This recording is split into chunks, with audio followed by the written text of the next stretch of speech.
Welcome to another Veteran Awareness Project recap for our workshop that happened this past Sunday. This one was a kind of different workshop because we did go over our federal benefits of 2025. So basically a part two of what we had done the week prior. But this week, we kind of changed the tone of things because we had a couple of questions that were asked.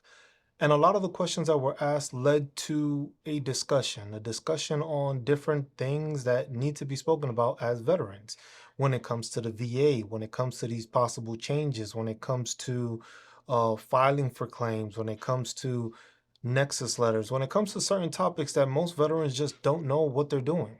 I'm sorry to say that. Most veterans just don't know what they're doing. Um, Most don't know how to file a disability claim. Most don't know how to get the proper documentation.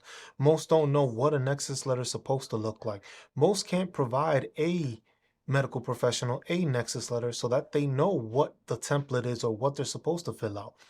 Those things are vital when it comes to having a concrete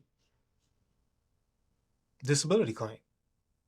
As I like to say in my workshops, and I say it all the time, if you cannot hand your documentation to a random person and that person can't tell you what's wrong with you and what you're dealing with, then your claim may not be as strong. Because if you're giving it to somebody that doesn't know you, which is a VA rater, which remember, most of these people aren't service members, most of these people aren't veterans themselves. They have no idea what you're talking about. They have no idea what your MOS did. They have no idea what it was like being in the motor pool for this amount of time. There was no knowledge as to how much you can shoot at a range. There's not knowledge of how your deployment went. They don't know any of that. They don't know the specifics. But a lot of veterans fail the part where they don't explain that. They don't put a personal statement. They don't get a buddy statement. They don't connect all those things through their Nexus letter or through documentation that they have. Those are vital things that we kind of went over and we had to speak on because there's a lot of stuff just veterans don't know. The thing is that the outlet is just to blame the VA, and that's not always the correct thing to do. Because the thing is if you're doing a half-ass job, sorry to say, you get half-ass results.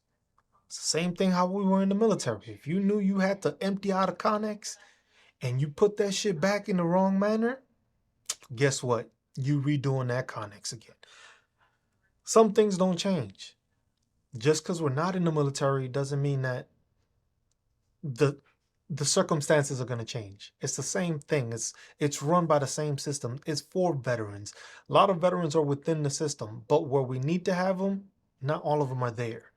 So we need to have that conversation, and that's something that moving forward, that conversation needs to be had and needs to continue to be brought up amongst all veterans. Not just because you decided to vote one way or you voted the other or you feel one way or another. The lack of discourse and the lack of communication between us veterans is what's bringing us down and hurting us more than actually being able to consolidate our thoughts and processes and actually make the VA better. If we're always just arguing about, oh, it's not good, and you don't want to discuss as to why it's not good, that's a problem. If it's good and you want to discuss only about when it's good, but not talk about the bad, that's a problem. We need to make sure we're consolidating and figuring out all the issues we have through the VA to fix the VA.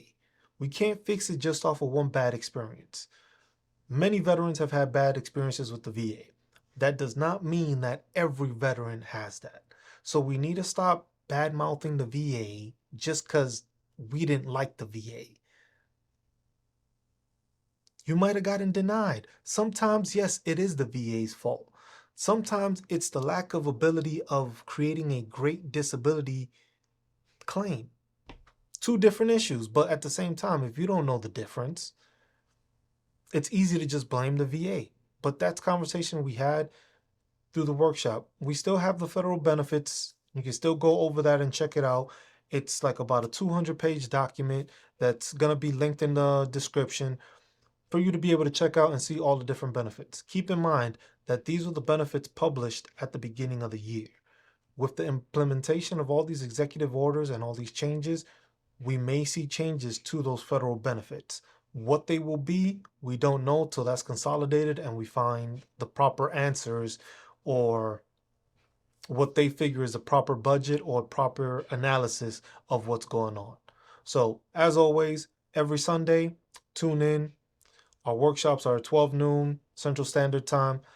Have any questions, ask, you'll get an answer. That's all we do, free of charge.